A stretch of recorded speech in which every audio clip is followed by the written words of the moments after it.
Are you a new business owner or aspiring entrepreneur?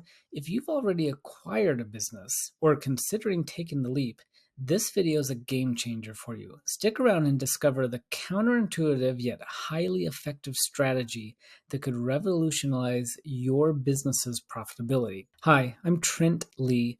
I've sold over 600 businesses, and for the last 5 years in a row, I've been named the #1 business broker in the country for the most closed transactions. And I make these videos so that one day you'll work with me to help you through the buying and selling process. So if you've just bought a business, congratulations. Now what? Let me tell you the very first thing you should do after buying a business. Nothing. That's right. Don't do anything.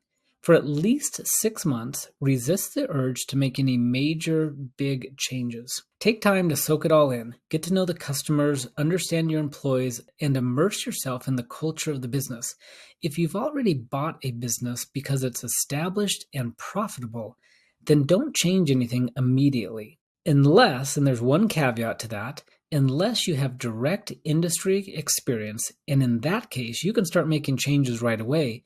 But for the rest of us, if you've bought a business in an industry you're new to and you're not necessarily experienced in that particular industry, patience is key. Now, after those 6 months have passed, it's time to consider the next step, raising your price. Many owners are afraid about raising their price, fearing they'll lose customers. But let me break it down for you with a simple example. Let's say you have a service company and you've got a 25% profit margin. If you raise your prices by 20%, you'd have to lose 44% of your customers just to break even.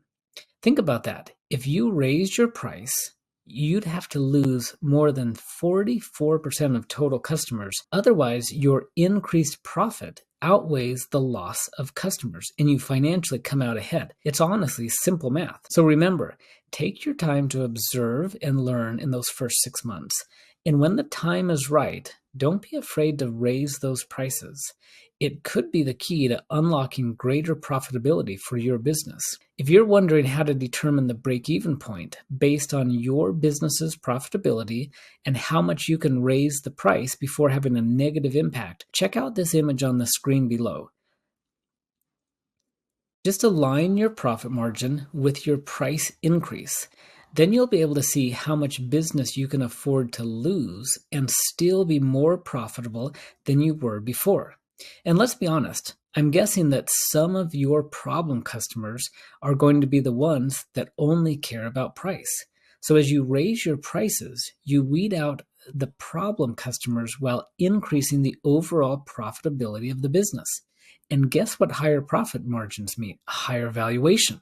So if you've bought a business with a 25% profit margin as a service, for example, and you raise your price by 20%, not only is your established customer base more profitable than before, but as you continue to grow the company, you're positioning yourself for a strong valuation when the day comes for you to exit from the business. Here's the key. If you don't have something unique, something that differentiates yourself as a service or a product to justify why you would raise your price, then you need to go back and innovate. What can you do to differentiate yourself in the market? What can you do to make your service or your product so unique that customers can't live or can't leave if you do increase your profit margin? But even if they do, if you follow this chart, you'd have to lose literally almost half of your customers, 44%, just to break even. So are the chances of you increasing your profit margin by 20% likely going to impact you losing almost 50% of your customers? Maybe if you're simply a low-cost leader in the market and you have no way to differentiate yourself. If that's the case, then you need to go back to the drawing board, make yourself unique, make yourself different. Otherwise, if you've got something unique, if you've got a loyal customer base, the likelihood of you losing literally 44% of your customers is so low that the increased profit margin will far and away pay for itself. So if you're considering buying or selling a business, feel free to reach out to me. I'll walk you through the process of helping you close the transaction. Take care. Talk with you soon.